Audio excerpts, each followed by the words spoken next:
The next phrase that we will learn today, like yaru ne. Yaru ne. Yaru ne is mean good job. We will use this phrase when we want to reward someone or somebody, or we want to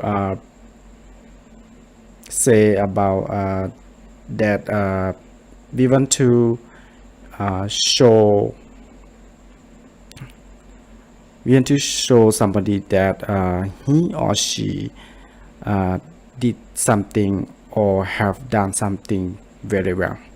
For example, your friends join the competition at school and win the competition to be number 1 or number 2.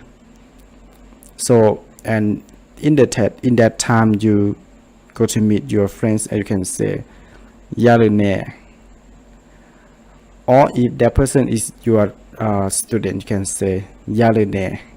Or the person is your family, okay, or that means you have a son or the grandson, or you have a daughter and they got win the number 1 at school competition, can say yaru ne, which means you done a good job, or you can say good job.